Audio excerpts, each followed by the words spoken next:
BNP ক্ষমতায় আসলে আওয়ামী লীগের বিচার বিলম্বিত হবে। যারা এমন কথা বলে তারা মতলববাজ। রবিবার এমন মন্তব্য করেছেন বিএনপির স্থায়ী কমিটির সদস্য নজরুল ইসলাম খান। তিনি বলেন, জুলাই সনদে ভাষাগত ত্রুটি ছাড়া কোনো বিষয়ে বিএনপি দ্বিমত করেনি। আর সেলিনা রহমান জানান, ফেব্রুয়ারিতে নির্বাচনের মাধ্যমে রাষ্ট্রের মালিকানা জনগণের কাছে ফিরিয়ে দেওয়া হবে। আরও জানাচ্ছেন সাদ্দাম হোসেন। ভোটাধিকার প্রতিষ্ঠায় জুলাইয়ের অঙ্গীকার শীর্ষক এক আলোচনা সভায় যোগ দেন বিএনপির নেতারা।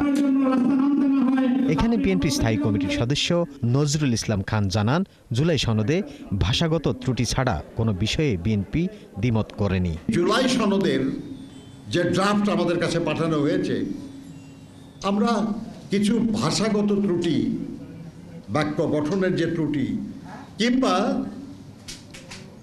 শব্দ যেটা আরো সঠিক শব্দ হতে পারে সেগুলো এছাড়া আর কোনো পরিবর্তন প্রস্তাব আমরা করি নাই। তিনি আরো বলেন, বিএনপি ক্ষমতায় এলে আওয়ামী লীগের বিচার বিলম্বিত হবে। যারা এমনটা বলে তাদের ভিন্ন কোনো উদ্দেশ্য আছে।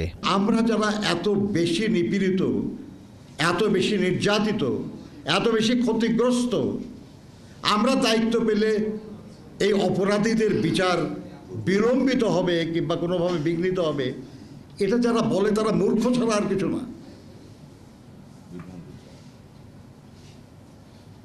তারা মতলববাজ। একই অনুষ্ঠানে বিএনপির স্থায়ী কমিটির আরেক সদস্য সেলিমা রহমান জানান, শিগগিরই নির্বাচনের মাধ্যমে রাষ্ট্রের মালিকানা জনগণের মাঝে ফিরিয়ে দেওয়া হবে। ফেব্রুয়ারিতে আমাদের নির্বাচন, সেই নির্বাচন দিয়ে জনগণের যে অধিকার, জনগণের যে ভোটের ক্ষমতা, অন্তত জনগণের যে মৌলিক অধিকার, মূল অধিকার যেটা ভোটের ক্ষমতা, সেই অধিকারটা তাকে ফেরত দেওয়া হোক। সমাবেশে নেতারা অতি দ্রুত নির্বাচন দিয়ে সম্মান রক্ষার জন্য ডক্টর ইউনূসের প্রতি আহ্বান জানান। ডক্টর মোহাম্মদ ইউনূস, আপনাকে আমরা ক্ষমতায় বসিয়েছি। সাদ্দাম হোসেন, ৭১, ঢাকা।